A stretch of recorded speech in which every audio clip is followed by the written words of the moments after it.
Hi, my name is Shri, and today I'm going to share about the law of attraction. This is based on my reading and my experience and what I faced, um, and also it's from based on the book The Secret by Rhonda Byrne, and also there's a short feature film. It's called What the Bleep Do We Know? That actually talks about the quantum physics and the real at the cellular biological level, why the law of attraction works. So I'm going to cover two small things in very brief: why the law of attraction works, what is the law of attraction, and why does it work, and why at times, even though we've understood the law of attraction and we apply it, why doesn't it work? Because many a times we feel we are doing everything that we're supposed to, but still we don't get the outcome that we want. So I'm going to touch upon it very briefly. So what is law of attraction?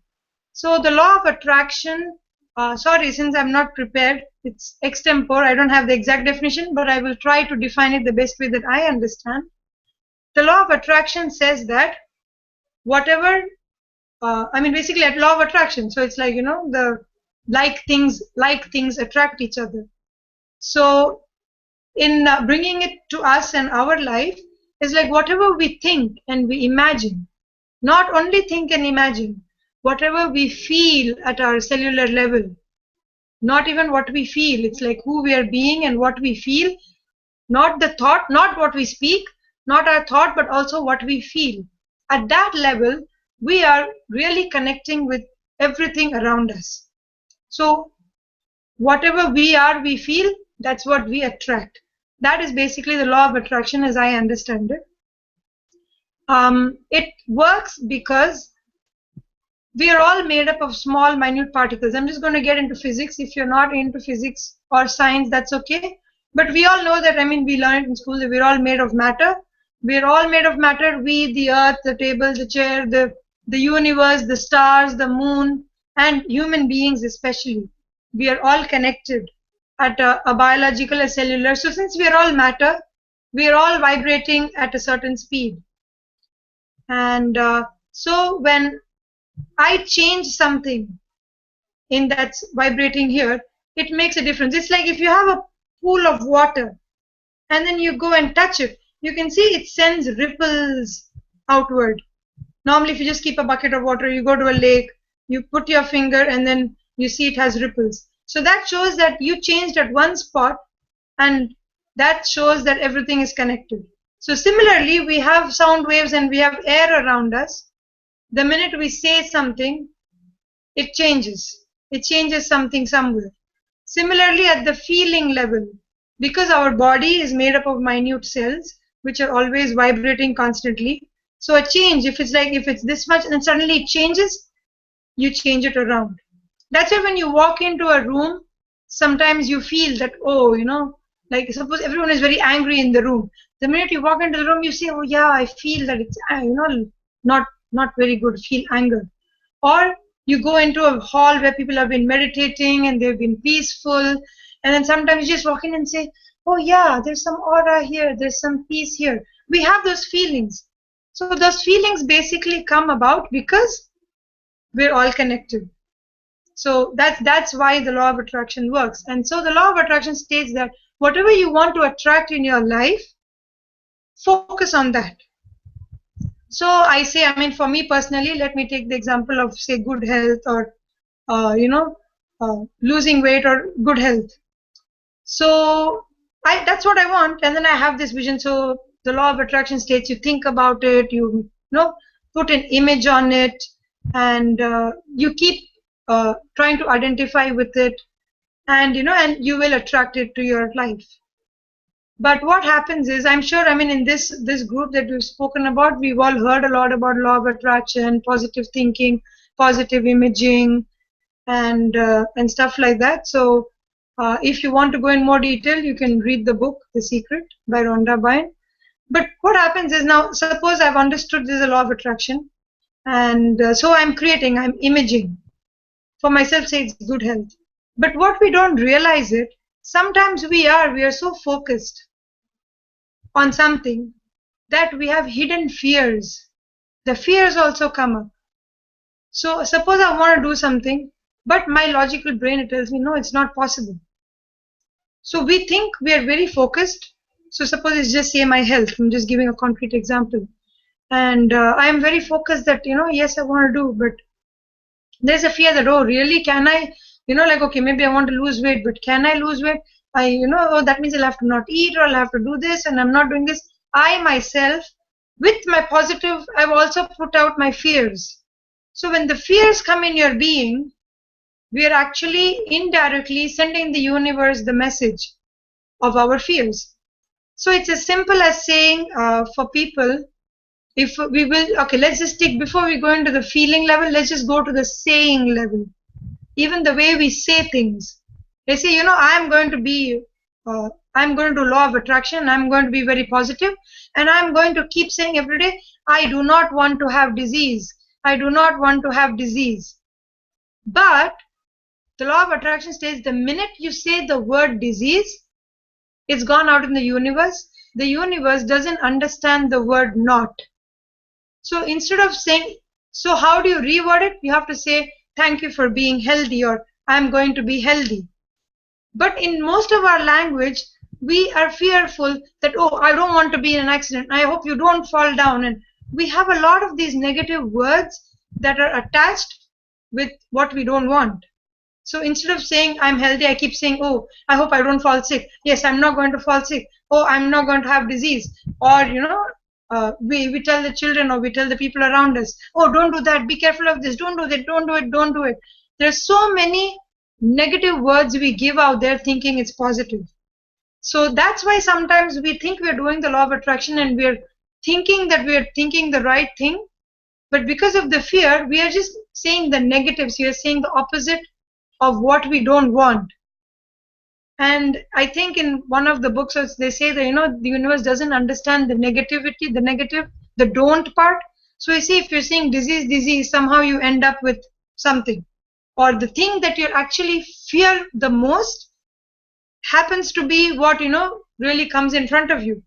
And then we wonder, but hey, I was telling you, I was being the law of attraction and I was following everything, but it just doesn't work.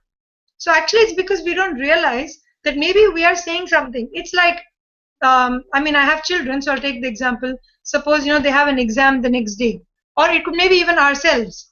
We are going to appear for a test or appear for an exam. And like we tell them, oh yeah, all the best, you'll do well. But in your mind, you're thinking, hey, you didn't even prepare. Or, I didn't prepare enough. I don't think I've really done enough. So, even though we said out loud, hey, all the best, you'll do very well and you're brilliant and you're excellent. 10 minutes. Inside somewhere or in the back of your mind, you had a thought or you had a feeling. If it's your own self, you have that fear in the body, which gives out that, hey, no, I'm not prepared enough. Maybe I'm not good enough. Maybe I won't do it. And when we're doing it to other people, even though we tell them good words, yeah, you can do it, in our minds, if we already created that, we sent out that thought to the universe. Hey, this guy, my child didn't even study. I saw him yesterday. I told him to work hard. He didn't work hard. He's not really going to do well. So that's the message that goes out. So, to sum it all up, it's like it's two ways. It's true. It does work. I have seen, maybe in some other occasion I'll share that even the wildest things that I never thought would be possible, but when you dreamt it at some point in life, it came true. So I tell everyone, beware what you really want, what you really think of, and be careful of what you're wishing for in your life, because it may actually come true. And we need to just be careful what we are giving out, because we really want something so bad, the fear is attached along with the positivity. And when the fear attaches along with the positivity, maybe you're actually attracting the thing that you don't want to. So we got to learn to look at our language, the way we phrase it, and also the language inside our mind and the body, because the mind and body are connected and they are one. Whatever the body feels goes to the mind, and whatever the mind feels goes to the body. And that's what sends out in the universe and attracts exactly what you ask for. So that's all I want to share. I hope it was short and concise and not too. I still can go on for hours, but that was my thought for today, to be careful what we really think and wish for, and to ask ourselves, You know, is if when things happen to us, maybe we need to go back to rethinking who we are being and who we are feeling and who we are thinking. So that's all. Now open to questions. Okay, thank you. Now I will time for the Q&A. Q&A session. Okay, right. So maybe I have first question. Can you give an I don't know example that it works, personal or not personal? Yeah, Either is okay. Yeah. I have very funny examples. It's like the smallest and the biggest, that things you think will never happen. I will just give a very funny situational. I mean, it's a very funny. It's like years back, I was living in the US, and you know, in the US, really, maids are really hard to come by, or to have a help at home. It's quite expensive. And when I went to India, I mean, I grew up in a middle class family, so in my house we just had a part timer who would come to help maybe clean the dishes. And I had visited one of these rich people, so called, in India. And I remember I went to their house, and this is, I mean, about maybe, you know, a couple of years, 10 years ago. I was still young.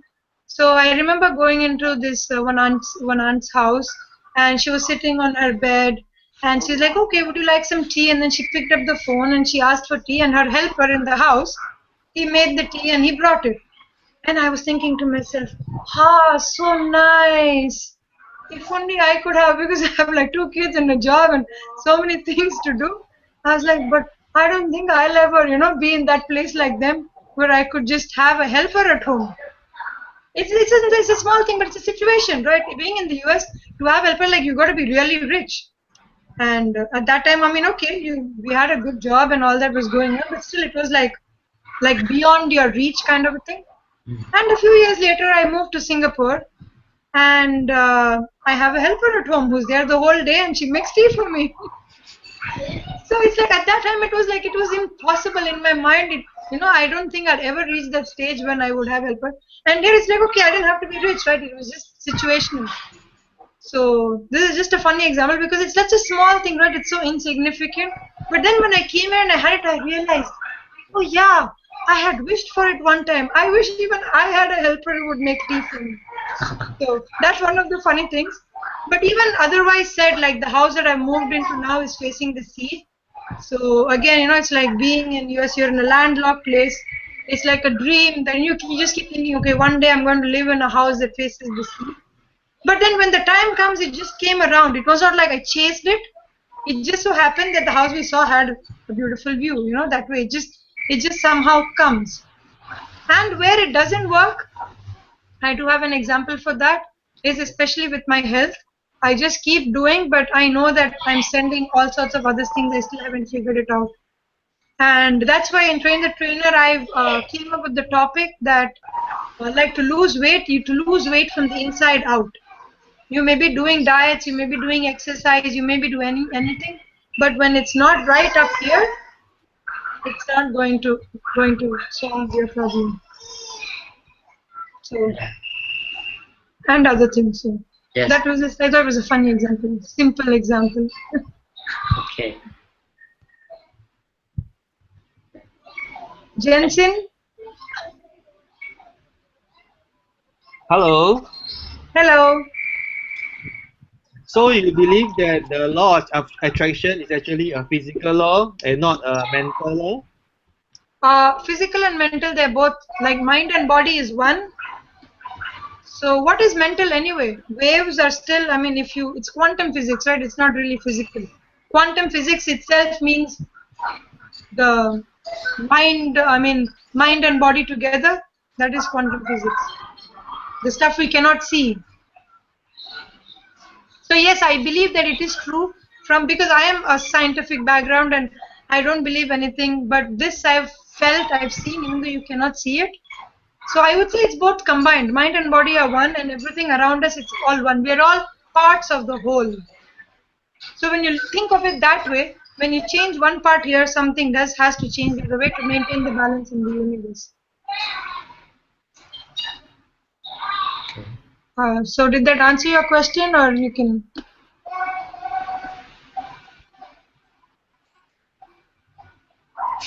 Oh, he's on mute. He's mute. Yeah. Okay. Now we can hear you. Well, I'm still find funny that the law of attraction actually has to do with quantum physics.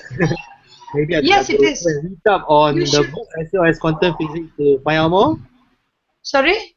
Maybe I have to go and read up both the law of attraction as well as quantum physics to find out Okay. more. There is this short feature film. It's called What the Bleep Do We Know?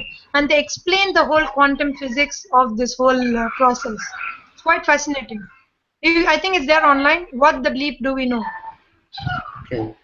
So It's a you. feature film. It's quite, it's like a documentary, but it's very, very informative. Yeah. So later in the summary, the written summary, you can give the link as well, so we Yeah, can I'll check see if I out. can find a link. Otherwise, I think I have a copy somewhere. Yeah.